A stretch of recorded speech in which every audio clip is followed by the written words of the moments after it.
Good morning, everyone, and welcome to Adobe Live. My name is Terry White, worldwide photography evangelist here at Adobe. It's my pleasure to be streaming to you live once again on a Friday morning here in Atlanta, and morning most parts of the country and even some parts of the world. But wherever you're joining from, wherever time zone you're in, thank you and welcome, and glad you're here. So with that said, I know that you could be watching this on various channels. You could be watching this on YouTube, Twitch, Facebook, Twitter, LinkedIn, wherever you're watching this from. I see some folks chiming in already over on YouTube. That's cool. You can hang out wherever you are and watch it. That's great. But if you want to participate in the main chat, head over to be.net/Adobe Live. And that's where I'll be mainly paying attention to the chat. I'll try and say hello to people like Matching Birthdays and Reg Lock and NetTube user. But if I don't see the comments on that chat, I will try to pay attention, especially to the ones on b.net/Adobe Live. So what's today about? Today, first of all, for those of you who are new, we do these master classes usually on Fridays. Unless something else is going on, but we do them Fridays. And that is, when I say we, I mean the Adobe Evangelism team here at Adobe, and we evangelize our products and platforms and solutions on photography, graphic design, audio, video, digital painting and drawing, and Adobe Express. So with that said, today we're going to be taking a look at what's new for photographers in the April releases. Now, I did a video about this right when the release came out on my YouTube channel. So if you followed me on YouTube, you saw kind of a quick, I think 13 minute video of me going over the main highlights for Lightroom. And today I'm going to expound upon that. I'm going to show you this kind of the things I showed in Lightroom Classic, but we'll also see some Photoshop, something that's new that's coming. We'll also see Adobe Firefly, which I haven't talked about on my live stream yet. So we'll just do it from a photographer standpoint. And I see I was getting ready to say, I thought I saw someone in the chat that I was going to shout out, but it's not the same person. Anyway, with that said, thanks for watching this live. And if you're watching the replay, thanks for watching the replay. Now, April release. So you should have them by now, because I know a lot of times when I do the video, people are like, hey, I don't see this yet. And you have to actually go check for updates because the automatic update notification may be a little behind, what you're expecting. So by now you should have these updates both on your desktops and mobile devices. I'll try and that reminds me to bring up a note, because there are some differences in the mobile devices that don't have everything that the desktop has. Let's see if I can find that note. If I can't, there it is. Let me pull that note over here so I can have it handy, just so I know what I'm talking about. Okay, cool. So I got my note here. All right, so let's go ahead and dive right in. I'm going to switch off the banner. I'm going to head over to my desktop. I'm going to be showing you some differences in Lightroom Classic and Lightroom Cloud version, as some like to refer to it as. I'm also going to then talk about along the way what's like different in the mobile devices, or what's there or what's not there. Okay. So welcome Jeffrey Westrick, Anika, is that Sylvie, James, Reverb Mike, Daniel, and Clever Devlin, and Samuel. Welcome, you guys. I'm glad you're here. And let's go ahead, and I wish I could update. Still can't run the CC program, crashes with the update. Samuel, I would definitely go work that out with Adobe Care. So you can actually even on Twitter, you can tweet to Adobe Care, let them know what's going on, and say, hey, my Lightroom's crashing. I wish you could help me fix it. And it sounds, I would, if I were troubleshooting, I would say, hey, start with the preferences, because sometimes preferences get corrupted. So maybe try recreating those. If we're talking Lightroom versus Lightroom Classic, if it's Lightroom Classic, could be some more things. If it's Lightroom, I don't know which Lightroom you're talking about, but I would work it out with Adobe Care. Okay, so let's, Kirsty, great to see you here as well. So let's go ahead and I'm in my classic version here. I'm going to start with the biggest feature update for both Lightroom and Lightroom Classic. So I'm going to start with the desktop updates. Now, I'm showing these things in Lightroom Classic, but everything I'm showing you in Lightroom Classic is in Lightroom as well. Then I'm going to switch over to Lightroom, Lightroom Cloud, and show you some things that are new to Lightroom Cloud. So fair enough. All right, let's start with the biggest addition, and it is around noise reduction. So in my video on YouTube, on my channel, I showed this one, and I basically went in, and actually that's the denoised version. Let me get rid of that, because that's the one that's already done. Let's kill that one. There we go. Let's now go to this one. There we go. That's the noise I'm looking for. All right, so you even saw the difference right off the bat. You saw how noisy this image is. It was shot at Christmas time or Thanksgiving time, November 2018, and it was shot at ISO 11,400. So that's the one I showed in my video. I can come back to that one, but I also have this one that I haven't shown yet. And let me just go into the develop module and just make sure that this one is reset. Or actually, let me make sure this is the right one, and it should be. Okay, good. And develop. And if I zoom in on this one, there we go, there's the noise. So this one's got noise too, not nearly as bad as the other one, but you know, because you don't even see it zoomed out on this black background, but it's there. And this one was shot at, I could find the ISO there, ISO 3200. So not as bad. But it's still noisy. So let's start with this one, then we'll head over to the train one. Sean is saying DeNoise is stunning, and it is. It's great to have it built in. So now we've always had noise reduction in Lightroom. That's not new. What's new is as of the April release, we added AI-based noise reduction. So it's just a smarter engine doing your noise reduction. So you head over to your develop module, or in Lightroom, the Edit tab. And then in your Develop module, if you scroll down to Detail, the DeNoise is here. DeNoise is currently compatible. Oh, this again, I'm not sure if this is the right photo. Hang on for a minute. Oh, you know why? Because I don't have the original of this one. I just have the Smart Preview. Okay, so that's why I couldn't do that one. I don't have the original loaded. So let's go over and do this one. Or you know what? I wonder. Hang on. I want to check something here.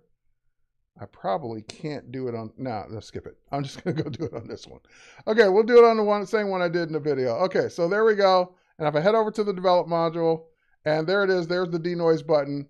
And by the way, the error I got saying it was not the right format, I knew what was wrong because I assumed that was probably because it was a Smart Preview. But just so we're clear, this only works with RAW files. Even if I had the original, it would have worked on that one.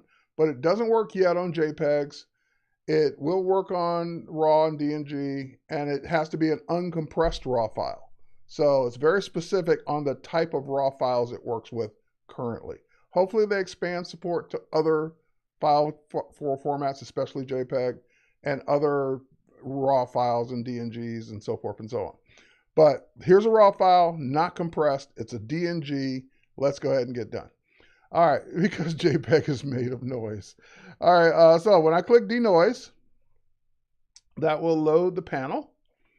And when it loads the panel, it'll show me right off the bat the preview that it's going to get. Now, this is the same panel that you would do your super resolution. So, and currently, that's another thing I didn't cover in my video, is that you can't do both to the same image.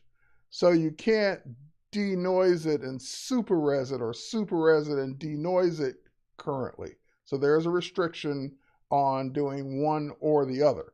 Now, the workaround around that would be to denoise the RAW file, export out a high resolution file, and then super res it. So there's a workaround, but currently you can't denoise and super res the same RAW file.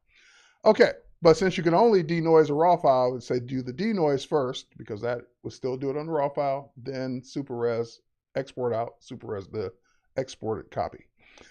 Okay, next up. So denoise, and you have an amount slider, and the amount slider is just like any other amount slider. So as I pull it back and I'm doing less denoise, you can see in the preview, well, it's still noisy. So you pull the slider over, and what I usually recommend for people to do with this particular slider is pull it over only as much as you need, because you're tempted to just say, okay, do 100. But if it doesn't need 100, then you're introducing some softness, because that's what denoise is always going to do. It's going to introduce some softness that you may not need. So don't pull it over as far as you can. All right, or pull it over only as far as you need to is what I'm trying to say. So I'm going to pull it over some more, and I'm getting close to about where I would need it to be. I would say right around 80. Now, again, I can go to 100, but 80, I can get away with 80, and 80 is all I need. So it will also give you an estimated time, because there's some processing involved with the AI. So in my case, it says it's going to take about 20 seconds. And what it's going to do, I'll go ahead and click it and explain what it's doing. It's doing that in the background, so you can go, get the next one ready. You can go do other things. And while it's doing that, and what it's doing is actually creating a brand new DNG. So it's going to be a brand new raw file that you can do whatever you want with after that. So you'll still have the original, you'll have the new one, and then you go from there. So the next question I usually get, and that's the difference. So that's the new raw file right next to the original. So here's the original. Look at the difference. Look at that. Even on a stream, you can see all that noise, and all that noise is gone. So it's pretty phenomenal what it does built in now. And there, I know there are third-party AI plugins to do noise. We're not the first to do this, but now it's built in, and at no additional cost. You don't have to go buy another plugin. And you can argue if the other plugins do it a little better, do it not as good, do it about the same, and those arguments are taking place out on the internet. And I'm not going to jump into the argument. All I'm going to say is you got this now built in. So you do what you want to do. Okay, can we make a JPEG into a RAW file and denoise it? No, because it knows that it's not a true RAW file. So same thing, what was the other thing that someone tried to do? Like even if you made an HDR out of JPEGs, which makes a RAW file, it's not going to take that RAW file. So, but there was something else someone tried to do, and it didn't do it, and because it wasn't originally a RAW file. So no tricking it into thinking some JPEGs are now a RAW file. And it sniffs that out and knows better. Okay, and again, hopefully this will just be a temporary restriction. Hopefully we'll get to the point to where the team can implement it on other file formats, and then you won't have to worry about trying to trick it. Okay, next up, and if I zoom out, by the way, I didn't mean to zoom out that far. Let's go back in to develop, and let's zoom out that way. There we go. It was already looking, again, most files look okay zoomed out. It's only when you zoom in that you can see the difference. So if I zoom in here, which is kind of still out of focus. Hang on, let's do that. There we go. I zoom in there, and it looks okay. So now, the other question I got after I showed this is, you can't use both enhance and denoise on the same photo either. I said that earlier. I don't know if you missed that. Anyway. I started with that. Next up, so the other question I got a lot of once I did this was, okay, so what's the editing order? Should I do all my adjustments first and do the denoise last? Should I do the denoise first and do all my adjustments last? And there's no rule, you can do either one. But my process would be, if I have a really noisy photo, I'm going to denoise it first before I make any other adjustments. Because the amount of denoise and what I do to it might impact what I adjust. It might need more adjustments if I denoise it. It might need less. It might need different adjustments. So I would do the denoise on a really noisy photo first, then do everything else I would normally do after. And same thing, the second part of that question I would normally get is, okay, what about sharpening? Because now that it's been denoised and it's softened a bit, Should you sharpen it first and then do denoise, or denoise it then sharpen it? Same thing for me. And again, you do what you want to do. But for me, it would be denoise it first, because then I'll know how much sharpening I want to apply. Because otherwise, I don't know how much sharpening I'm going to apply until I see what denoise has done to it. So for example, we go back to the original, and again, the original looks okay zoomed out, but if we zoom into the original, we see the noise. Okay, so that's the original, that's the denoise version, that's the original, so forth and so on. Okay, so now, and it puts the new one right next to your other one and renames it Enhanced Noise Reduction number 4, because I've done this image 4 times. But it'll do enhanced noise reduction and the name of the original name of the file. Okay, so let's talk about sharpening. Again, something I didn't really get into in the earlier video. So now if I head over to develop with this, and then sharpening is in the same detail area, well, right off the bat, just because it's a raw file, the minute you opened it in Lightroom or imported it into Lightroom, it's going to automatically apply a default amount of sharpening. So I would go ahead and leave that, then do the denoise, and then decide if it needs more. So I wouldn't take that down to 0, denoise, and then bring it back up. I'll just leave it where it is, because that's the default. And then now I'm looking at it and saying, hey, do I need more? So I'm going to zoom in on this area a little bit tighter. Not that tight. Hang on. Let's zoom in maybe like that. That's better. Okay, so now if I crank the sharpening up, because again, this is a toy, so it can take some sharpening. I'm not really improving it. If anything, I'm making it a little bit worse, because I'm making what noise is still there a little bit crispier. So I'm gonna pull it back a little bit. Don't go crazy with the noise reduction, or I'm sorry, with the sharpening. But what I would do is I would say, okay, sharpening, I can only go so far before I start making what little noise there is, more visible. So maybe I would go from 40 to 80, okay? But then I would say, okay, again, this is not a person, so I can play around with texture and clarity. So I would say, okay, if I crank up the texture, can I get this sharper? And I can absolutely go with texture and not make the noise more crispy. So we don't want that. All right, so here's what we're gonna do. This is before, that's after. So before, look at how dull it looks. This is before I did the sharpening. Now this is the after the sharpening. Look at the edges. Look at the blues or purples in the upper left corner. That's after, that's before. So you can absolutely do some sharpening or texture or both after the fact, and kind of pull back in some of that sharpness that you might have lost in the denoise process.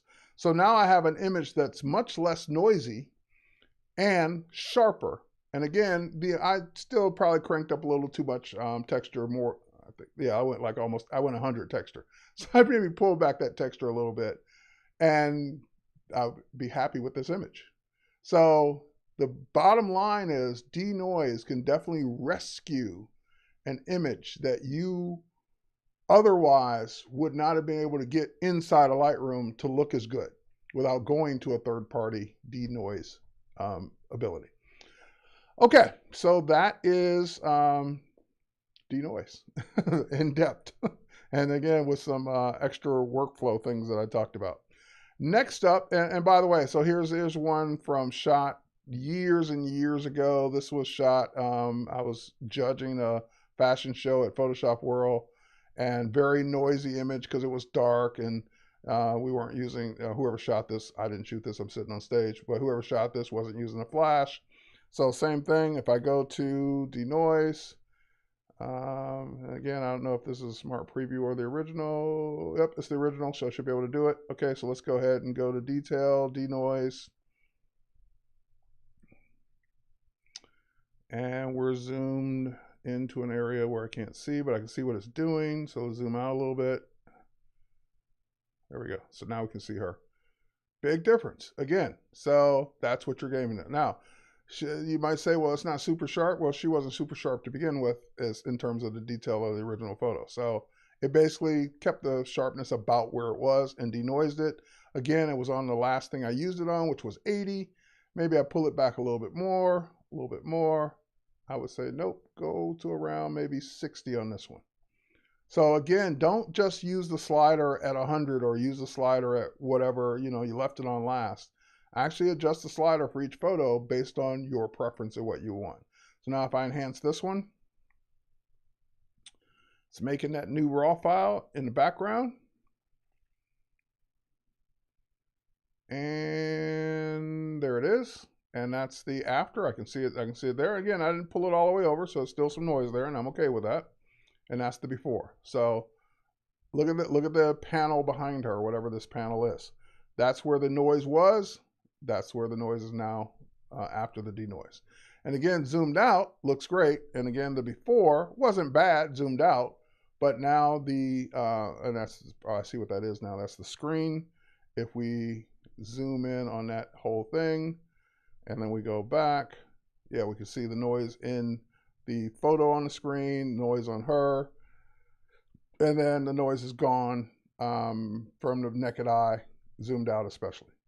Okay, so that's denoise. Enough of that. Let's move on. Next up, more masking capabilities. So masking, will the new DNG be in the same collections as the original? Yep, that's what you're seeing now. So the question I see on the chat from Casey is, will the new DNG be in the same collection? I'm in a collection called April 23 Lightroom Updates, and my originals are there. Right next to them are the new DNGs. So yeah, and it's going to put them in the same folder out on whatever hard drive they're in that the originals are in. So that's where it's going to store them as well. Okay, next up, let's go in and dude, this shows up on the radar. Let's go in and talk about new masking. So I'm going to grab this picture of someone I know, and I'm going to then go into the develop module, and I'm going to get out of the detail tab. I'm going to go to the basic panel. And in the basic panel, I can do all my adjustments, but I'm just going to head straight over to masking.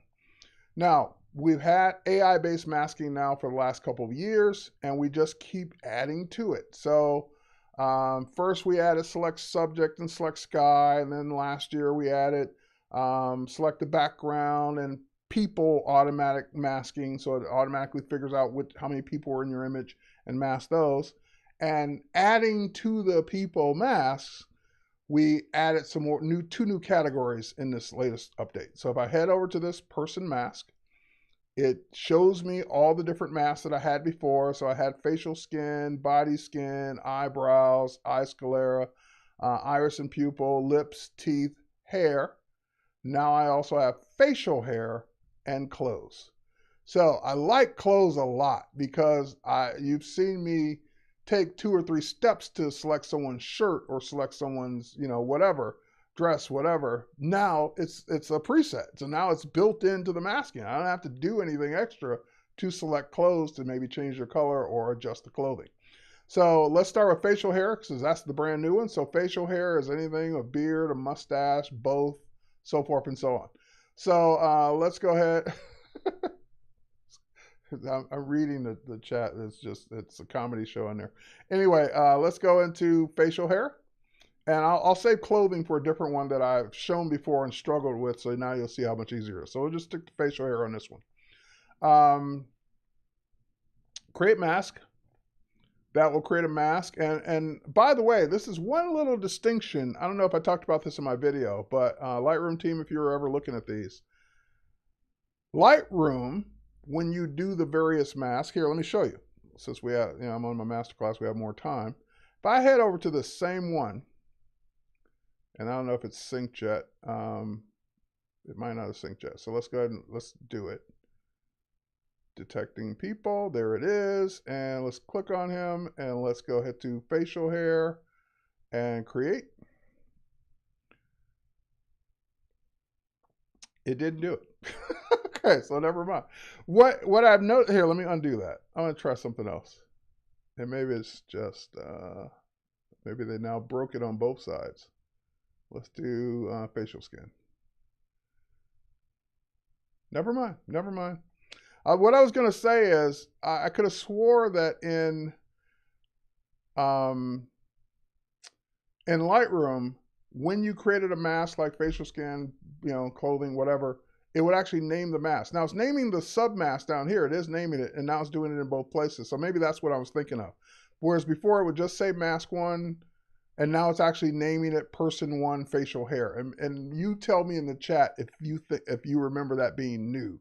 Like, I don't remember it naming it to this level of detail. And if it's doing it now in Classic, that came over from Lightroom, because Lightroom was doing that first. So anyway, we got our mask, and now that I've got that mask selected, I can go in and let's say I want to darken his facial hair. Now, I've tried all kinds of tricks like bringing the highlights down, and maybe darkening the shadows a bit and darkening the blacks a bit. And what starts to happen is I don't get it dark enough without it starting to look bad or fake. So then I realized something else we added. So let me undo all my slider adjustments and let me scroll up. We added curves to selective masks in Lightroom Classic. Now this was already in Camera Raw, but now it's finally made its way over to Lightroom and Lightroom Classic. So instead of me, and you've heard me say, I'm not really a curves person. I would rather do the sliders. To me, they're easier. The curves seems old school, and there's no disrespect. If you love curves, do curves. This example made me actually appreciate curves because it actually does a better job than the sliders. And you can probably get there with the sliders, but this is going to get me there quicker. So what I can do now, I understand curves, is that this is my shadow areas, this is my highlights and everything in between. So if I just add a curve point and pull it down and pull it over, I can get to where I want to be much quicker. Now, that's pretty much the shadows and midtones, because we're going from shadows, midtones, and highlights. And then all I do is just pull down the highlights too. And that looks, first of all, a whole lot easier to do. And second of all, it looks way more natural. So kudos to curves. Like, I've given curves the respect it deserves in this example. This is way better than what I was doing with the sliders. All right. Yep, it's changing my opinion on curves. Absolutely. So I can play around and I can get and this is the kind of control that people that use curves like, is that I can keep adding points and really dial it in and get it just the way I want at any point in the light spectrum for this. So, and especially with colors as well. I don't have to deal with colors in this, but I admit it, curves wins this battle. Hands down. Much easier, much faster, and a better result in my opinion. So I'll admit when I wasn't exactly correct. I'm not gonna say wrong, just because it was an opinion. But I'll admit that this is a better use for curves. And so I'm happy now to see curves in the local adjustments. Okay, next up, let's hop over to the next photo. This is the one I struggled with in the past, and I've shown this photo multiple times. I've shown how I've selected this guy's shirt multiple different ways. Now this is about to get a whole lot easier. So I like actually using the same photo sometimes to show you the progression of the tools and how much better the tool has gotten for doing the same thing you saw me do maybe 2 months ago.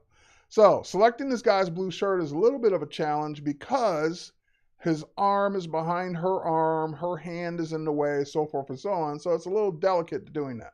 So I've done object select, and I've done it in a couple passes. I've done color range, just trying to select the blue, but the background's got a little hint of blue in it, so it selects part of the background. I've done this multiple ways, and I always get there, but now it's going to be a lot easier. So, for example, the people selection always identifies the number of people there.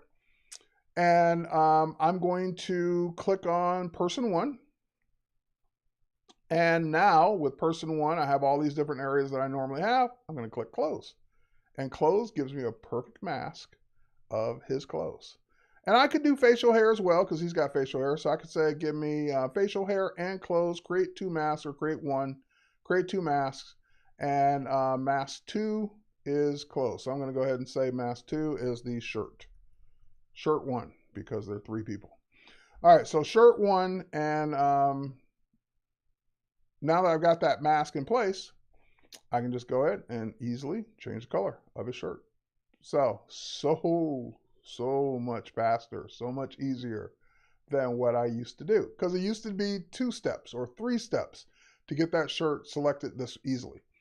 Now it's just, yeah, 1 click, close, mask, done. And I can go do the next person if I want to. So if I want to add a new mask, add a new, where is it here? Select people mask. And then I go, for example, to the third person. And I see all of their possibilities, including his facial hair. And I also have the ability to click on his clothes and create a mask there. And I can call this one shirt 3. And now that shirt 3 is selected, and I can go in and just change shirt 3 to something else. So there we are. It's just, this just keeps getting better. Does clothes mask distinguish between tops and pants or tops and scarves? No, clothes is clothes.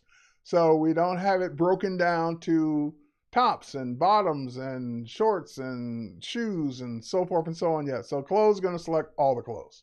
Now, that's a good point. So let's say we were seeing full length and they were wearing shorts or shoes or shorts and shoes. And I said select clothes, and it selected all the clothes, but I only want the shirt. So what I would do is go ahead and select clothes for that first person and then subtract from that mask and brush away all the stuff I don't want. So I brush, just grab a brush out the shoes, brush out the pants or bottoms, whatever they're wearing, and then I would have the shirt. So again, that might take 2 steps or 3 steps, but it's much faster and doable now that it can quickly select the clothes, and all you have to do is brush away the clothes you don't want. Something's off at the very bottom of the frame. Weird. Yeah, it missed this one little part at the bottom here. So if I were doing shirt, go back to mask 1. Shirt 1. If I go back to shirt 1, then I would just simply add to that mask, and I would just simply brush that bottom part in with a much smaller brush. Because it's AI, it's not going to always be perfect. Go down too small. There we go. So just brush that in. 2 seconds, done. You can always add to a mask or subtract to a mask because AI is not going to always grab it perfectly each time. But still way faster than what I was doing before. All right, so I've addressed your bottom of the frame, hopefully. Next up, let's go into, let me go over and look over here. And, all right, let's head over to Lightroom. Oh, wait, one more before I leave. Let's talk about presets. So, and this is in both. I could do it over in Lightroom as well, because everything, again, I'm showing you is both in Lightroom and Lightroom Classic. So whether I was in either one, I'd be showing you the same thing. Adaptive presets are a part of Lightroom and Lightroom Classic. So there is now some new adaptive presets for enhanced clothes and darkened beard. Now, in my opinion, here, and I'll show you what it does. Let's go back to the beard here. Now you see my version of it being darkened, right? And let's go ahead and create a virtual copy. So virtual copy, and I'm going to reset the virtual copy. Okay, so here's my version. Here's the undone version. And now I'm going to use the adaptive preset that says darken beard. And I can already just hover over it. And when I click darken beard, it's very, very subtle. So here's the before. Oh, sorry, that's the different before. Let me just go back in history.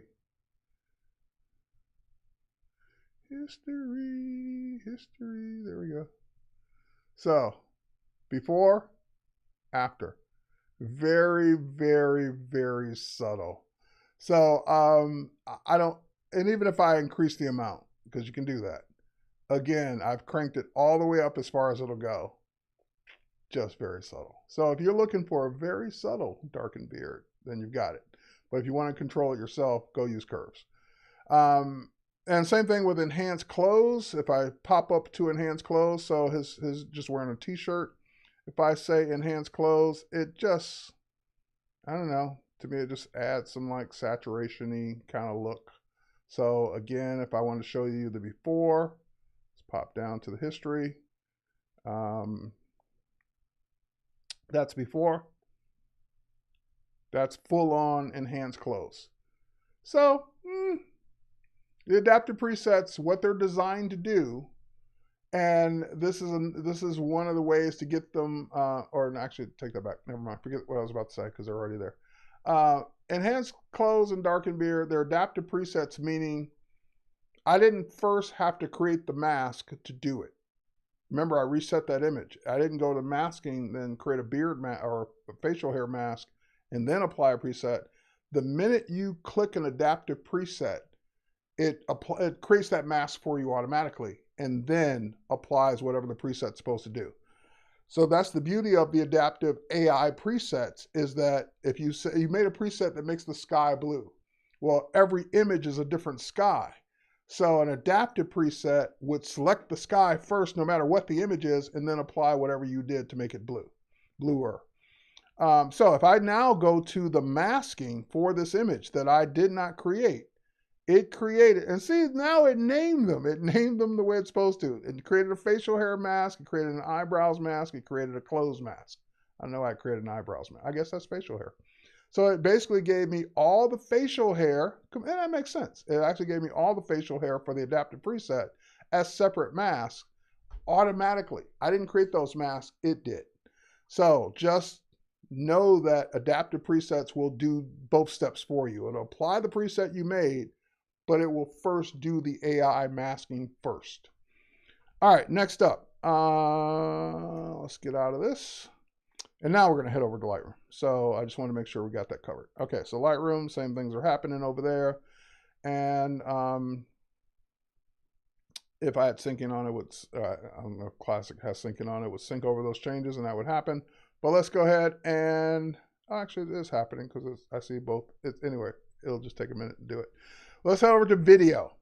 So both Lightroom Classic and Lightroom have video editing, I guess is, I'll use that word, capabilities.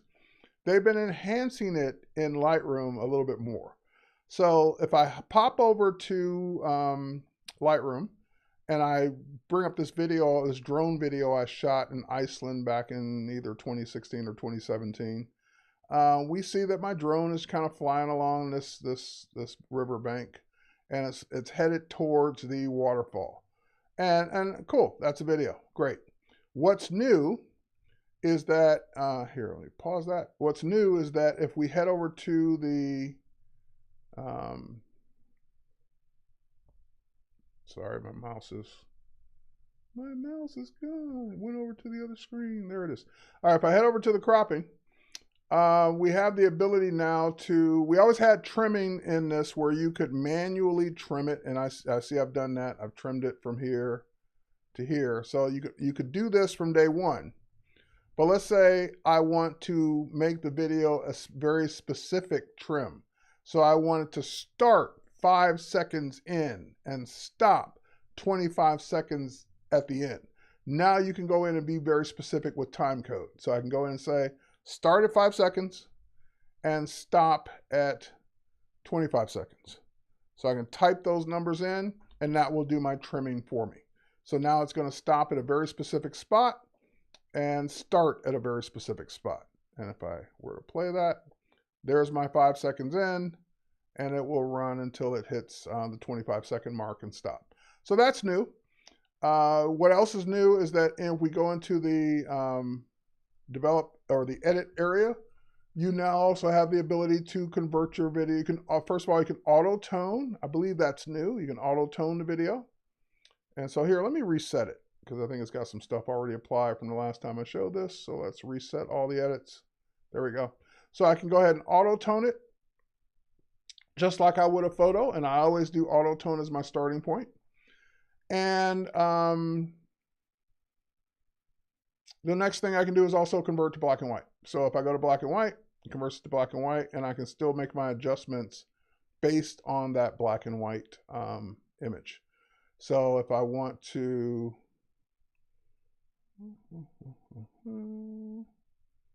go to the black and white mixer, there we go.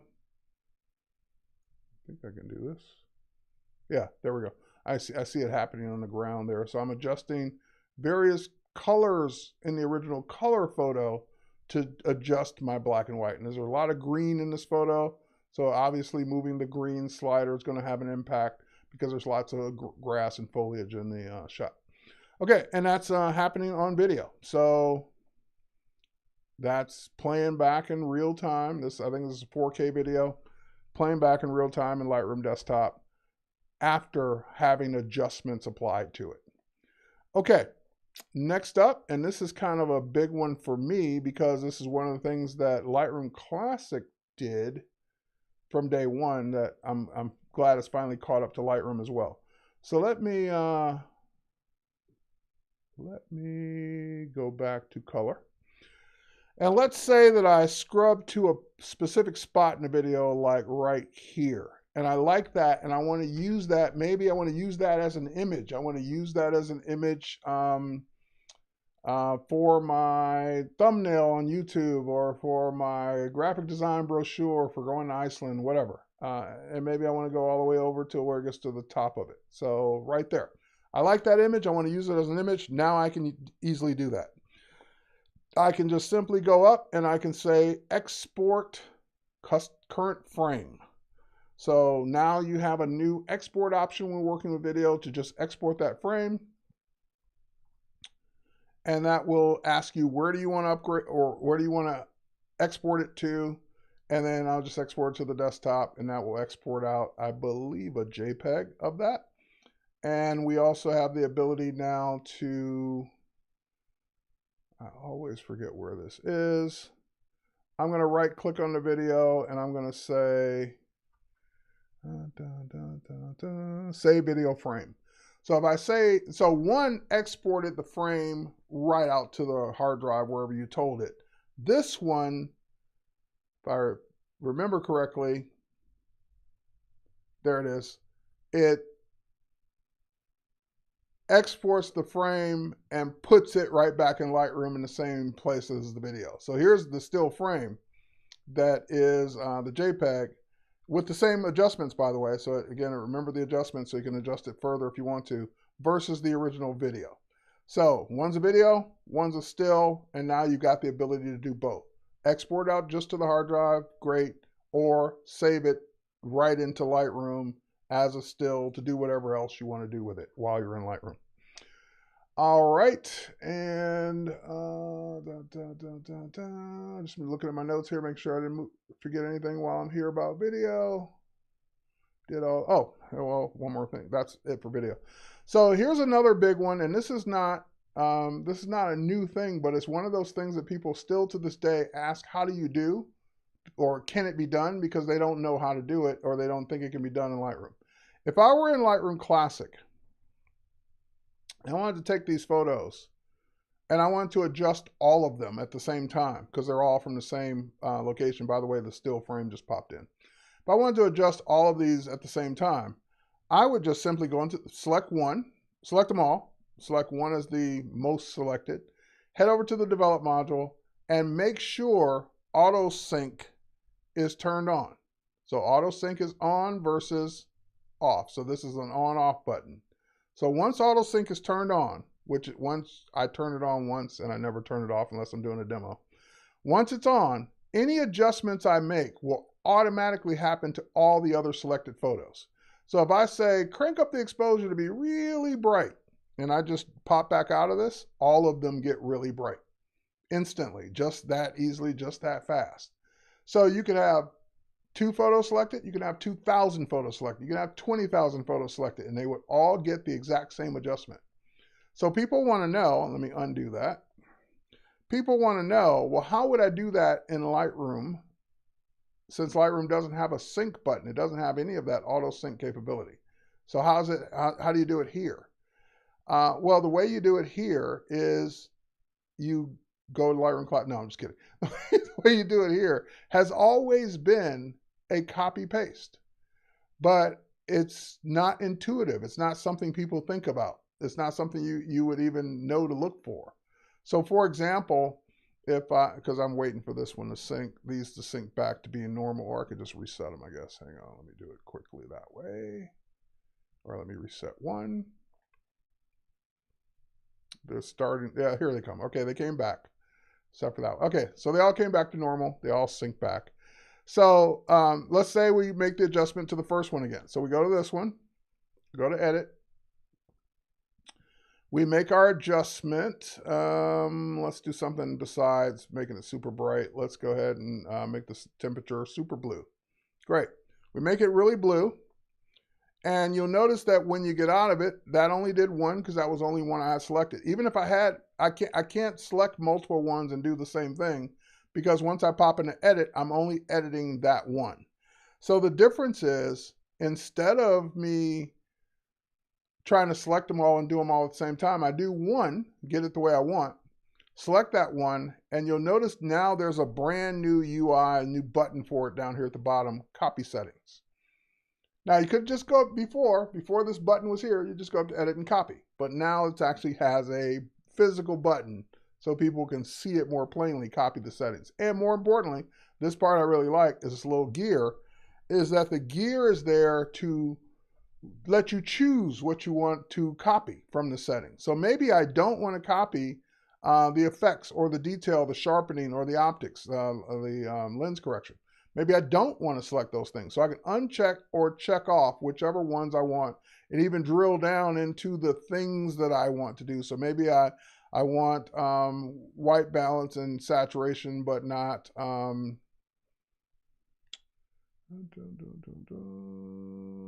interesting. I was looking for this is going to be interesting to see how this works. Anyway, I'm going to go ahead and do the copy. So I copy my edit settings, and then I would select all the other photos, and you notice now it automatically went to paste edit settings because I've already got a setting copied. So if I choose paste, they all become blue. And they all become blue based on what they originally were and just moving that slider all the way over to the left. Now you notice it still says paste settings. Even if I deselect and I pop over to a different photo, I can keep pasting the same settings to each photo. That's going to make that one weird. Let's undo that one. But how do I clear it? How do I say, no, I want to now do something else. I don't want to keep pasting the blue. Well, that's what this X is for now. Because once you copy settings, the gear changes to an X because you wouldn't be adjusting anymore. So I'm just going to go ahead and click clear. And now it's back to copy again. So everything stays the same. Nothing changes. Except now I can copy new settings and paste them to different photos without affecting anything else. So copy, the settings stay on the clipboard until you click that X. Paste as many times as you want, as many different photos as you want, as many different collections as you want, or albums as you want. And once you're done pasting, just click the X, and now you go back to copy again. All right, so all of that, it was already there.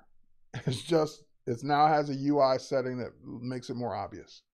All right, so next up, let's go into, so there are performance improvements across the board. Let me scroll my note because I know there's some specific things for Lightroom Mobile. So I'm not gonna plug in my phone and show this, but Lightroom Mobile, just so you know, has the same adaptive presets. So remember that enhanced clothing and darkened beard. Those are there in Lightroom on mobile, which could be handy because Lightroom on mobile doesn't have the UI for all the people masking. It doesn't have all those separate masks for people. So even if the darken the beard thing wasn't dark enough, if you just apply that adaptive preset, now you're going to get a beard mask or a facial hair mask on mobile that you can then go adjust any way you want because you don't have a way to choose or make a facial hair mask. So same thing for clothes. Now you can go ahead and say enhanced clothes didn't really do anything, but now you at least have the clothes mask on mobile. So this way, it's a way of cheating. It's a way of getting the new people masking mask on mobile, even though there's no UI to create them.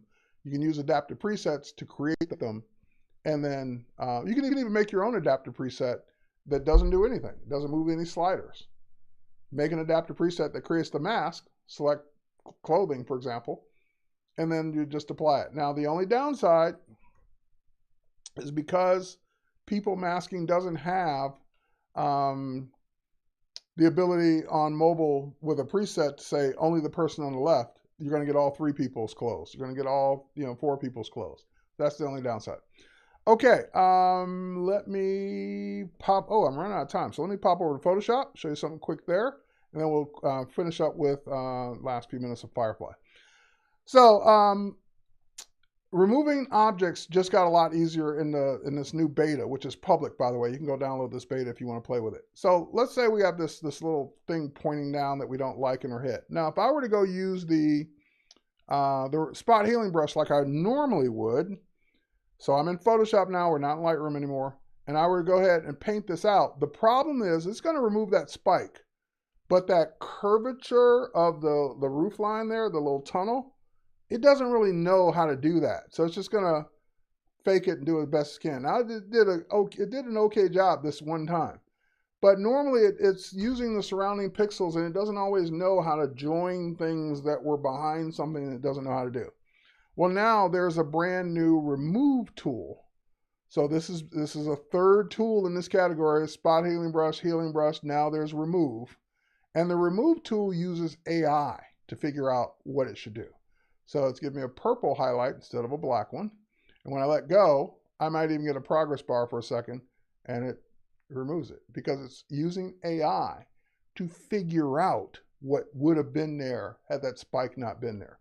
Let me show you one more example. This is really hard, right?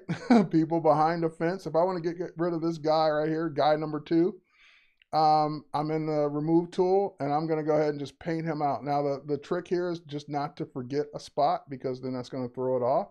So make sure you paint everything. Make sure I get all of that. There we go.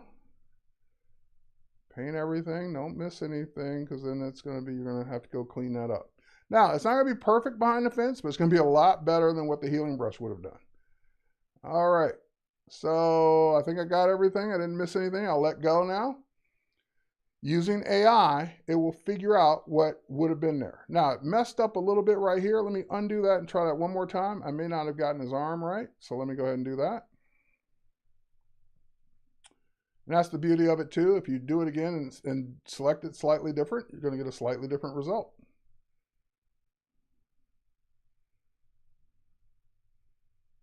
Don't miss that arm. Okay, I think I got everything. I don't see any spots missing. Okay, great. Let go. Yeah, so the fence got a lot better. Left a spot here on his head. Just click that. It's gone. And now all I would have to do is just clone this one little piece back in, and that's it. So removing things from photo have gotten a lot better. And will get a lot better with this tool, which is currently still in beta, so they're working on it. And maybe fix that one little line there, and that's it. So a lot easier than what it used to be, especially if you're used to using the clone stamp, trying to get rid of all that. You know how hard that would be. Okay, next up, let's pop over to the browser and let's head over to firefly.adobe.com, which is a new public beta as well for generative AI. So if you are not part of the beta, you can join the beta. There's a wait list because there's 1 million people that have joined the beta already. So firefly.adobe.com, but once you're in, you can try out these new features, including the new recolor vectors. So text to image, what this is it allows you to type in text and generate an image based on that text. Now, this is cool that we can do this right in the browser, and this is great, but where this is headed is to be able to do these kinds of things directly in our tools like Photoshop. So someone's wearing a blue jacket and you say, no, make it a brown, you select the jacket, you say, type in brown leather jacket, and it automatically uses AI to replace the jacket. That's where we're really headed. Okay, so I'm scrolling through the gallery of things, for example, and I'm just going to grab something quick here because I'm out of time. And I've got a whole video on Firefly, so let's grab this one. I've done this one a few times now. The teddy bear, what is it? Teddy bear on a bookshelf in an office. So I'm going to change that from teddy bear to toy robot And that could be in stock already. So toy robot wearing sneakers, taking a selfie on a bookshelf in an office. That's not in stock. So the AI has to make this up. Let's go ahead and hit generate.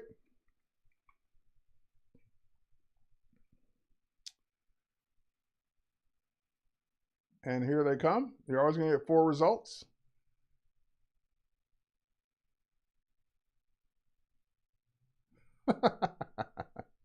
So if you like any of your results, I encourage you to go ahead and quickly download them, because as you start to regenerate and play, you may lose that result and never see it again. So that way you're downloading it directly to your hard drive.